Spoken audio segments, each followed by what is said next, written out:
날마다 말씀과 동행하는 동행 묵상입니다. 시편 119편 17절 32절까지 하나님 말씀 25년 5월 2일 금요일 말씀입니다. 오늘 말씀의 제목은 4차 산업혁명 시대를 사는 성도들이 사는 법이라고 하는 제목입니다.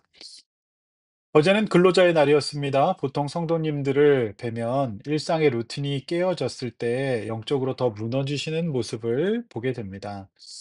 어제 상황에 따라 다르시겠지만 근로자로서 쉬셨을 텐데 또 쉬지 못하는 분도 계셨겠지만 쉬시는 상황 속에서 말씀을 묵상하고 영육 간의 쉼을 잘 누리셨는지요? 아마 안 그러셨을 가능성이 좀 있어 보이긴 합니다. 자, 오늘 다시 또 계속 쉬시는 분들도 계시고 또 일상으로 복귀하시는 분들도 계실 텐데요. 오늘도 계속해서 시편 119편 묵상 계속해서 보시겠습니다. 자, 17절 말씀. 씨는 주의 종을 후대하여 살게 하소서 그리하면 주의 말씀 지키리다 이렇게 기도합니다.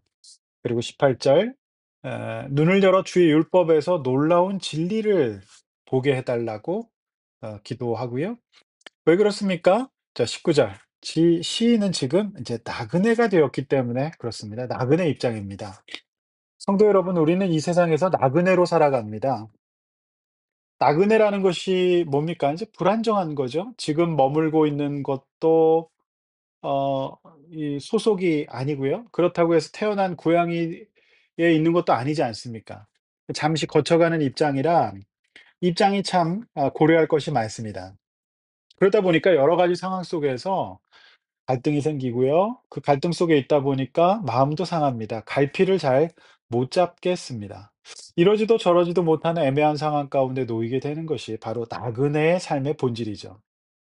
그래서 시편 기자는 자신이 나그네이기 때문에 하나님의 후대하심이 필요하다고 기도합니다. 그리고 마음을 잡고 올바른 선택을 내릴 기준으로서의 말씀이 필요했던 겁니다. 지금까지 인생을 길게 살지는 않았지만 작년의 때를 보내고 있는 저로서는 하나님의 말씀대로 사는 것만한 복이 없다는 것을 지나온 삶을 돌이켜 볼 때 고백하게 됩니다. 20절 주의 규례들을 항상 사모함으로 내 마음이 상한다. 조금 특이한 말씀이죠. 주의 규례 말씀을 사모하는데 왜 마음이 상할까요? 무슨 뜻일까요? 그 답은 아래 문맥을 통해서 파악할 수 있습니다. 21절 교만하여 저주를 받고 주의 계명에 떠나는 자들을 주께서 꾸짖으셨나이다. 힘든 거죠. 이 교만하고 하나님 말씀 없는 사람들이 규례를 사모하고 말씀대로 살려는 사람들을 공격하기 때문이죠. 그래서 22절 내가 주의 교훈을 지켰는데 비방과 멸시가 왔습니다. 또 23절 고관들도 앉아서 나를 비방하니까 주의 종은 주의 율례를 작은 목소리로 읊조릴 수밖에 없었다라고 하는 것입니다. 어, 이들은 권위자입니다. 23절의 고관들. 그러니까 내 삶에 직접적으로 영향을 미칠 수 있는 사람들은 믿음이 없다고 한다면, 하나님 말씀을 뒤엎는다면, 우리가 하나님 말씀대로 살려고 하고 뭔가 율법들을 지키려고 합니다. 들면 세상 사람들이 하지 않는 불이라든지 또 어떤 죄에 노출되는 일이라든지 또 우리가 예배를 드리고 주일을 성수하는 문제라든지 뭐 이런 다양한 것들, 그러니까 우선순위를 하나님 말씀 앞에 놓고 신앙생활을 중요하게 여기는 거, 이런 것들은 이 고관들의 그 비난을 받을 수가 있죠. 교만한 사람들도 그럴 수 있어요. 그래서 시인은 작은 소리로 주의 말씀을 읊조릴 수밖에 없습니다. 그러나 24절 그것이 오히려 나그네로 사는 이 시인의 마음에 즐거움이요 충거자가 되었다. 이렇게 말씀하고 있습니다. 충고자는 뭡니까? 상담자, 코치, 조언자가 되었단 말이죠. 어제도 말씀드렸지만 이 세상에 찰나의 즐거움을 주는 것들은 많습니다. 그러나 신자란 하나님의 말씀의 증거들 속에서 안정을 누리고 소망을 갖고 나아가 즐거움을 누리는 사람들입니다. 예배가 그렇게 되어야 하고요. 말씀 묵상과 기도 시간, 공동체와의 나눔 시간이 그런 즐거움의 시간이죠. 성도 여러분, 여러분은 누구의 충고를 듣습니까? 자, 우선 이 말씀을 이렇게 적용해 보셔야 됩니다. 점검해 보셔야 됩니다. 우선 말씀을 차치하고라도 내가 누구의 충고를 듣는 사람이지 않은지를 점검하셔야 돼요. 충고는 잘 들으면 도움이 되죠. 그리고 그 충고를 듣는다면 그 인생의 충고가 인생의 선배, 전문가 또는 믿음에 성숙한 사람의 충고여야 합니다. 엉뚱한 충고를 또 받으면 안 되죠. 최종적으로 이런 어떤 믿음의 사람들의 충고들을 참고로 해서 하나님 말씀의 충고, 그 하나님 말씀의 인도를 받아야 합니다. 설교를 할 때나 또 말씀 묵상할 때나 제가 언제나 느끼게 되는 것은 이 오래된 문서로서의 성경이 놀랍게도 오늘날 나의 삶의 현실과 잘 맞아떨어지고 놀라운 시사성을 가지고 있다는 것이죠. 그래서 저는 확신합니다. 말씀은 시편 기자가 노래하듯이 "내 발의 등이요 내 길의 빛이 맞습니다." 말씀의 인도는 분명히 있습니다. 내가 그 인도를 받지 않을 뿐이죠. 그래서 저는 나그네로서의 삶으로 이 땅을 살아가는 여러 가지 문제들이 있죠. 그때마다 저는 말씀 묵상을 기대합니다. 그 말씀을 묵상하면서 하나님 앞에서 인도를 받으려고 애를 쓰고 또 충고받고 위로받고 조언받으려고 합니다.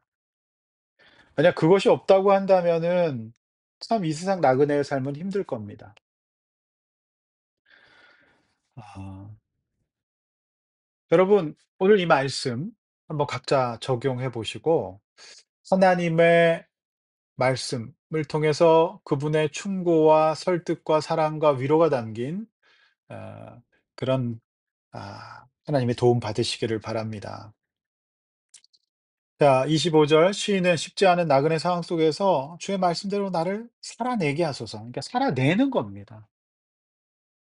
어떨 때는 우리가 적극적으로 못 살 때도 있어요. 그때는 그냥 버텨야 됩니다. 살아내야 돼요.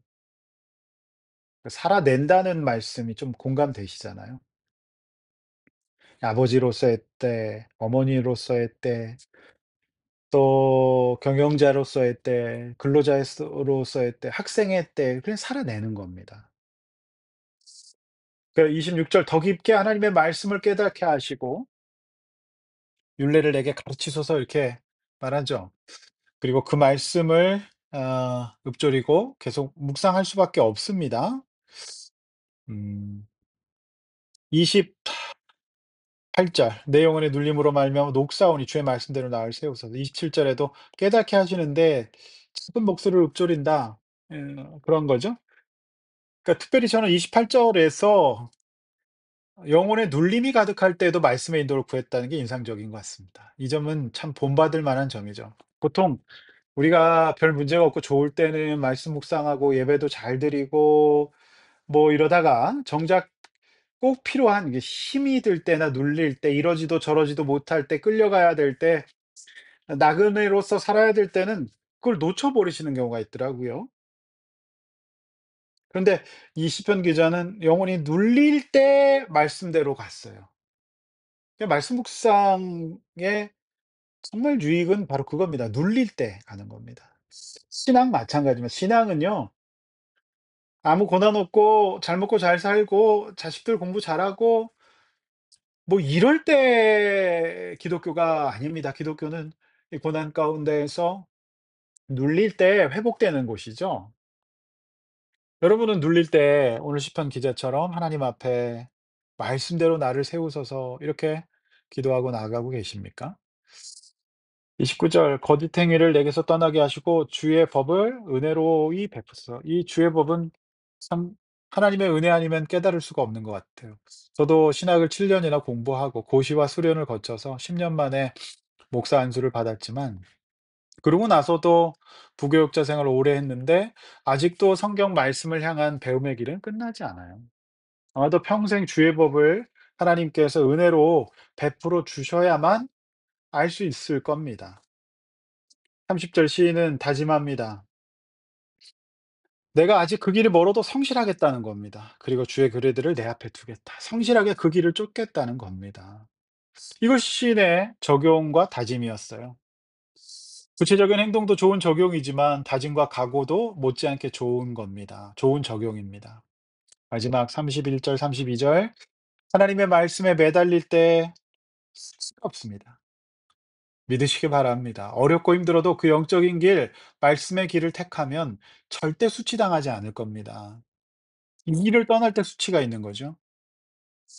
32절 시인은 마음이 넓어지면 넓어질수록 세상으로 나가는 것이 아니라 하나님의 계명 말씀 앞으로 달려가기를 다짐하는 것으로 오늘 시편 말씀이 마무리됩니다. 성도 여러분, 이 세상에 과학이 발달하면서 점점 더 많은 정보들과 충고자들이 넘칩니다. 그러나 그들도 그렇게 얘기합니다. 정보의 양이 중요한 것이 아니라 그 질이 중요하고 선택하여 분류할 수 있는 기능이 더 중요하다고 말합니다. 질문하는 기능이 더 중요하다고 말하죠.